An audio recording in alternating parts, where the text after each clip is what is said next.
안녕하세요. 박선수입니다. 제가 지난 몇 주 동안 주짓수 관련해가지고 이게 올렸더니, 이제 주짓수 좀 그만 올려라 또 이런 분들이 있어가지고, 주짓수 얘기는 좀 자제하도록 해볼게요.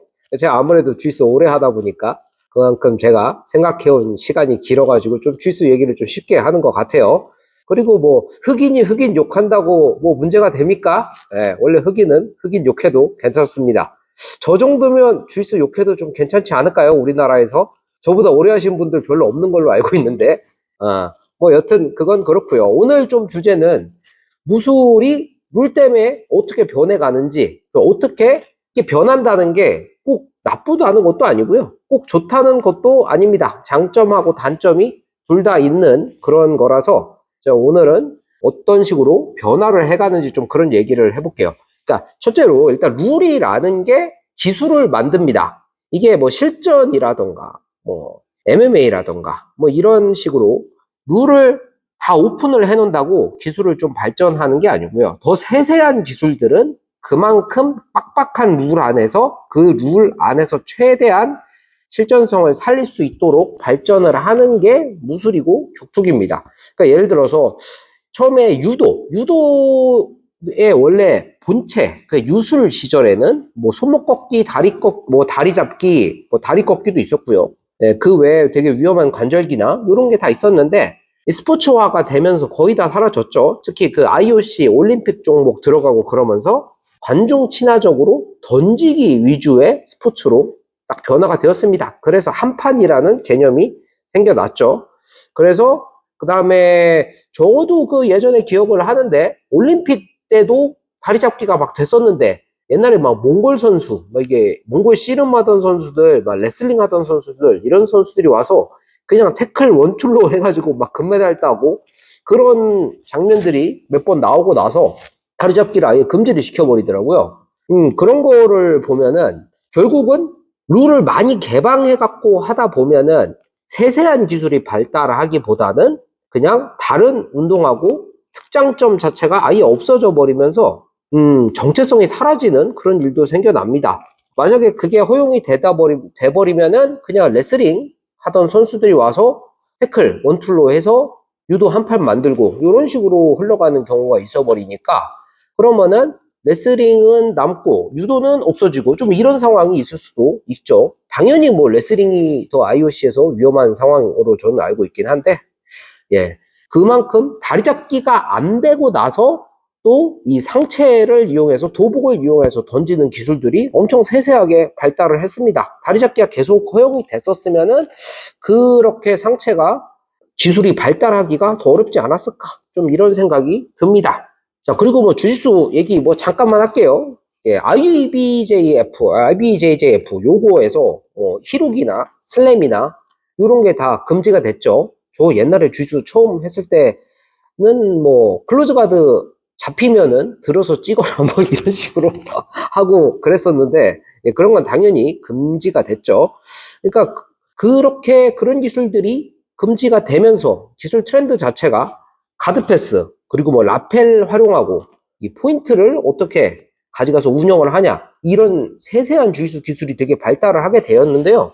또 이게 노기 쪽이나 ADCC 이런 쪽으로 간 데서는 또 히로기나 레그락이 허용이 되면서 또 레그락 시스템 현재 되게 트렌디한 그 존 다너 이후에 그 레그락 시스템이 엄청나게 발달을 했죠. 그만큼 이게 딱 룰이 그냥 달라진다는 거 그리고 뭐 스탠딩을 얼마나 허용을 하느냐 아니면 스탠딩을 피하더라도 딱히 관점이 없느냐 이런 거에 따라서 지금 최근에 보면은 노기랑 기랑 보면은 이게 약간 다른 무술에 가까운 정도의 그런 형태를 보이기도 하거든요. 그러니까 룰에서 따라서 기술의 발전이 이만큼 되게 크게 차이가 난다. 또 이런 거를 알 수가 있습니다. 그러니까 복싱의 옛날의 근본적인 모습은 뭐 킥도 있고 던지기도 있고 이런 종합격투기 형태를 띈 걸로 이렇게 많이 알려져 있었는데요. 그러니까 옛날에 뭐 베어너클, 그리스 로마 시절에 하던 그런 시절에는 이 복싱도 완전 종합격투기에 가까운 그런 형태였는데 또 한 1800년대 이때는 완전 베어너클이었죠. 그때는 자세도 뭐 이런 식으로 해서 맨손으로 뛰고 막 그랬었는데 모든 게 사라지고 오직 펀치 예, 그리고 뭐 박치기나 이런 것도 다 안 된다. 클린치도 안 된다. 이렇게 되면서 푸더크라는 게 엄청나게 발전을 했고요. 그 다음에 헤드 무브, 슬립이나 위빙, 더킹 이런 동작들이 나왔고요. 잽이나 펀치를 이용한 콤비네이션 이런 게 많이 발전을 했습니다. 그러니까 무에타이를 보면은 펀치 콤비네이션이 복싱에서 가져온 거 아니면 되게 별로거든요. 왜냐하면 다른 옵션이 많아서 콤비네이션이 딱히 발전할 필요가 없어서 그렇습니다. 그러니까 복싱도 만약에 룰이 더 개방이 돼 있었다면 지금처럼 뭐 정교하게 푸더크라던가 펀치 콤비네이션 이런 게 지금 형태로 올 수 없었을 것 같아요. 그리고 나서 또 MMA가 됐어도 복싱에서 그 발전한 기술들을 가져다가 또 UFC나 이런 대회에서 계속 사용을 하고요. 그런 거를 보면은 이 무조건 실전 하면서 뭐 이거는 뭐 안 되고 이거는 되고 뭐 이런 식으로 따지기보다 각각의 무술의 가장 장점을 얼마나 갖다 잘 쓰냐, 이런 게 더 중요하지 않나 싶습니다. 그러니까 뭐 복싱한테 발차기가 없으니까 별로라고 이렇게 강요를 할 수는 없는 노릇 아닙니까? 예. 그러니까 룰이 또 이게 전략을 많이 바꾸는 면이 있는데요. 그러니까 UFC 초창기, UFC 막 1, 2, 3, 막 이때 보신 분들 보면은, 아, 그때는 진짜 별거 다 했죠. 뭐 눈 찌르고, 뭐 박치기 하고, 막 낭심 주먹으로 까고, 뭐 이런 거 다 했는데, 그 당시에는 주짓수가 달라붙어가지고, 그러니까 지금의 반칙성에 아주 강한 기술들, 예, 그걸로 상대의 막 체력 갉아가지고 데미지 주고 뭐 이런 것들 많이 했었는데 현재 MMA는 좀 시간 제한도 생기고요.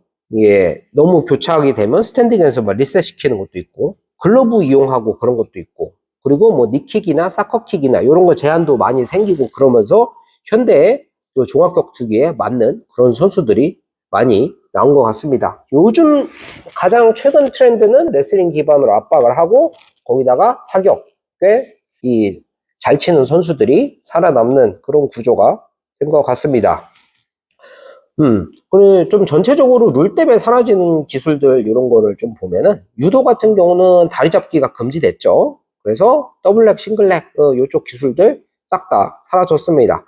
그리고 태권도는 최근에 또 최근도 아니죠. 이것도 몇 년 됐죠. 전자호구 이게 도입이 되면서 데미지보다는 어떻게 포인트를 운영을 하냐. 예, 그래서 손기술은 거의 다 사라졌죠. 펀치라는 개념은 거의 다 사라져 버렸고 발차기 점수로 어떻게 따나, 이런 스포츠가 지금 되었습니다. 예, 주짓수는 또 IBJF 여기서 히록 금지 요렇게 하고 스탠딩 피해도 상관없다. 이런 식으로 룰이 나오면서 그러니까 레그락 문화가 좀 늦게 퍼졌죠. 그 노기가 기에 비해서 좀 더 늦게 활성화가 되다 보니까 레그락 문화는 약간 뒤처지지 않았나 이런 생각이 듭니다. 그리고 예전에 이 얘기도 한번 했었는데 프라이드가 주류였던 시대에서 UFC로 넘어가면서 사커킥 스탬핑 이런 게 또 금지가 되면서 이 프라이드 시절에 좀 타격가들이 재미를 보고 그랬던 거는 많이 사라지고 요즘에 레슬러들이 재미를 많이 보는 좀 UFC 룰의 시대가 되었습니다. 자, 결론적으로 무술은 그냥 실전을 위한 효용성으로 발전하는 게 아닙니다.